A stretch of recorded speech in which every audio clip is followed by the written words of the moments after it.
Hello, my dear students. Today I am going to discuss George Bernard Shaw's famous play, Candida. I think that all of you must be familiar with the name of George Bernard Shaw, the famous Irish playwright and philosopher. George Bernard Shaw is regarded as next to William Shakespeare as far as writing of drama or play is concerned. Uh,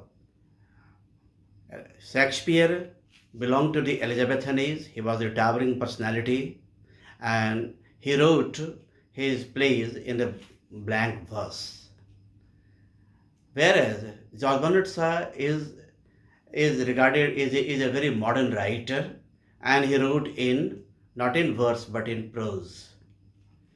If you look at the Shakespearean comedies, you find that or even at tragedies, his plays, the Shakespearean plays are dominated by men, whereas the plays of George Bernard Shaw are dominated by female characters. Characters like Candida, Mrs. Barbara. So, what kind of writer George Bernard Shaw was? George Bernard Shaw was primarily a propagandist. He always stood for ideas. He was a social reformer. He was a Fabian socialist, and he also supported democracy. And as far as his temperament is concerned, he never supported romantic attitude towards life. That is why he is also regarded as anti-romantic in his attitude towards men and matter.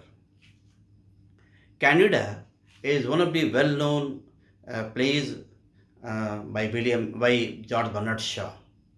Candida is also regarded as the play of ideas, and it is one of the plays in the plays present written by George Bernard Shaw. Candida, uh, the word Candida has come out of the word candid. If you consult dictionary, then candid means very frank.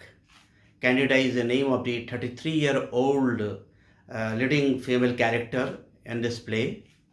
Candida is Candida is a beautiful lady, and she is educated too, and she also happens to be a mother.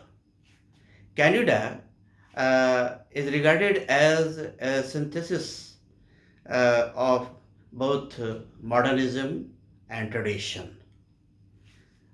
His her husband, James Morrell, is a clergyman.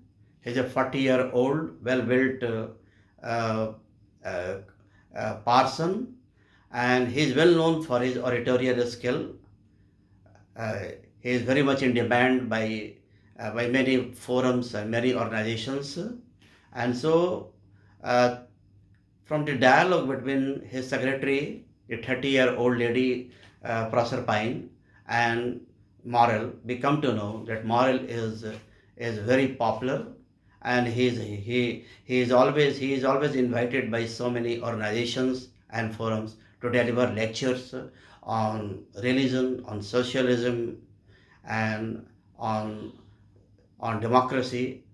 So these were the ideas which were very dear to George Bernard Shaw. Here, the play presents the eternal triangle that, between three very important characters, Candida and her husband, the 40-year-old clergyman James Morrell, and Eugene Marchbank, the 18-year-old poet looking like a young man who has fallen in love with Candida. So from the this play is divided into three acts, and the whole play takes place uh, in a day. When the play opens, we find that uh, uh, James Morrell is talking to his secretary, and he is making inquiries about his engagements and about his appointments. Then Proserpine informs him that he has been invited by many organizations, and but all his appointments are full, and he has got tight programs, so he is not in a position to go to a particular organization. Now we also come to know that Candida has gone out of the city, and she is invited, and she has asked her husband, James Morrell, to pick her up at the railway station. So Morrell is waiting for the arrival of Candida. Uh, but we find uh, before Candida arrives, then other minor characters like Lexi and Burgess also arrive. Burgess happens to be the father-in-law of James Morrell and the father of Candida, and he has been presented as a very greedy, nasty fellow who always believes in exploitation of the labor. Now, Marchbank doesn't like this man, Burgess, and we find that. Uh, so, all of a sudden, Candida appears and on the scene, and we find that Morrell is very apologetic because he has not received Candida at the railway station. Candida has not come alone. She has come along with a young man. The young man has got a very peculiar look. He looks like a poet and lost in his own thoughts. Candida introduces this young man to James Morrell and also tells him that she loves this young man. Eugene Marchbank is not as well built as James Morrell is, but he is very forthright and very uh, fearless character. Now, in the second act, we find that uh, Eugene Marchbank has been shown as teaching uh, James Morrell, and he does not like James Morrell. He bluntly and categorically tells him that he is exploiting his wife. His wife is very loyal to him. She discharges all the duties of the home, and he does not actually love her. Then James Morrell refutes this allegation, and he says that he loves his wife from the core of his heart. This is contradicted by Eugene Marchbank, and the whole throughout the play we find that Eugene Marchbank always tells him that he doesn't deserve to be the husband of Candida. Candida is very much loyal, and she should be given a better treatment. Now, Candida, when this plot progresses, we find that in the third act, Candida has been shown as all alone in the company of Eugene Marchbank. Eugene Marchbank always admires Candida for her modernity and for her boldness. And towards the end of the play, we find that James Morrell very very categorically tells Candida that she should decide with whom she is going to stay. And there is an auction scene, and we find that ultimately Candida decides to stay with the weaker of the two. From this play, we come to know that who is the weaker. Candida decides to stay with her husband like any other traditional woman, and Eugene Marchbank goes out of the scene. Eugene Marchbank may be physically weak, but he has lived all alone, and he knows how to live with his own solitude. So he does not need the close attention as James Morrell does. James Morrell, uh, whatever James Morrell has achieved in this life, the credit goes to his wife Candida. Candida is not only his wife, but she also happens to be his mother and sister, because she has given the total attention, the total love to her husband, James Marl.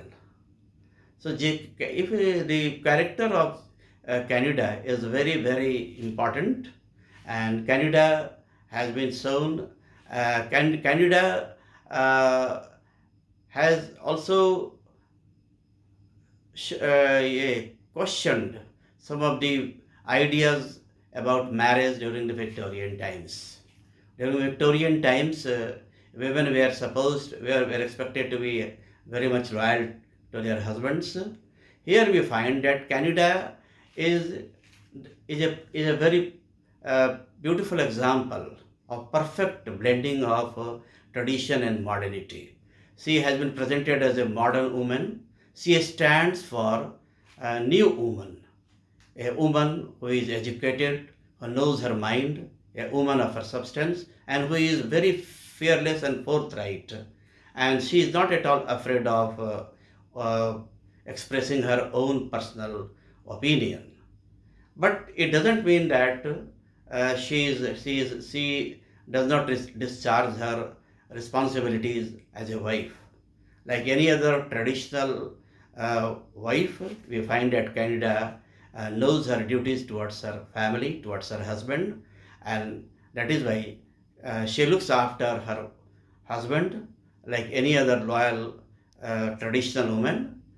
So the character of Canada happens to be one of the most beautiful characters among all the plays written by William Shakespeare, written by George Bernard Shaw.